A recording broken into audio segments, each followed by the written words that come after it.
Khilji dynasty 1290 ईस्वी से लेकर के 1320 ईस्वी तक चला। जलालुद्दीन फिरोज खिलजी इसका जो है इसका शासनकाल 1290 ईस्वी से 96 ईस्वी तक रहा।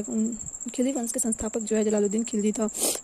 इसका वास्तविक नाम फिरोज मलिक था। 1293 ईस्वी में इसने देवगिरी के शासक जो है रामचंद्र देव पर आक्रमण किया और यह दक्षिण में मुसलमानों का पहला आक्रमण था। जलालुद्दीन फिरोज का भतीजा अली गुरजास जो कि इसका नाम किया अलाउद्दीन खिलजी था, यूपी का इक्तेदार था। 1296 ईस्वी में मंगोलों का आक्रमण हुआ था, जिसमें क्या अलाउद्दीन ने मंगोलों को हराकर 2000 सैनिकों को इस्लाम धर्म स्वीकार कराया और मुगलपुर नामक गांव बसाया जो कि दिल्ली में है।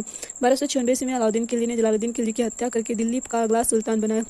अलाउद्दीन खिलजी 1296 ईस्वी से लेकर के 1316 ईस्वी तक शासन रहता है। संस्कृत के जोधपुर विलेख में इसकी तुलना देवताओं से की गई है। स्थायी सेना रखने की शुरुआत की और नगद वेतन देने का शुरू किया। अमीर खुसरो इसके दरबार का प्रसिद्ध कवि था।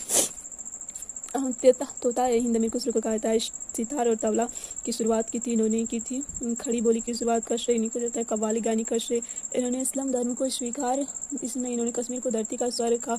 अलाउद्दीन को सुल्तान ने जहाँ की उपाधि दी। अमीर खुसरो के द्वारा हजरत निजामुद्दीन औलिया हजरत गुरु हजरत निजामुद्दीन 1298 ईस्वी में गुजरात मिशन पर जो गया, जहाँ एक गुलाम खरीदा 1000 दिनारी में, जो कि ट्रांसजेंडर था, जिसे कि 1000 दिनारी भी कहा जाता है। 1303 ईस्वी में चित्तौड़ अभियान पर गया अलाउद्दीन खिलजी और मलिक कफूर। इसका सोर्स जो है पद्मावत नॉवेल में मिलता है, जो कि मलिक मोहम्मद जायसी ने लिखा है। 1306 ईस्वी में दक्षिण भारत अभियान पर गया।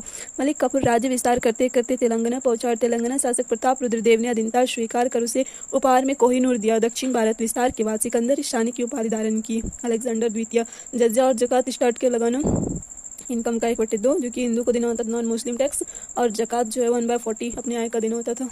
House tax, agriculture tax, irrigation tax लगाने का स्टार्ट किया। स्मारक जो इन्होंने बहुत सारे बनवाए, अलाई मीनार, अलाई दरवाजा, सीरी का किला, हौज खास। प्राइस फिक्स किया, मूल्य निर्धारण करके वस्तु का मुद्रास्फीति नियंत्रित किया। हुलिया दाग प्रथा, सैनिक को अपना स्क्रेच लेकर घूमना होता था और घोड़े पर अलग अलग दाग लगाया जाता था। इसी प्रथा का इसका जो उपयोग शेषा सूरी ने किया। 1316 ईस्वी में दिल्ली में डेथ हुआ और कुतुब मीनार परिसर में ही इसका मकबरा है।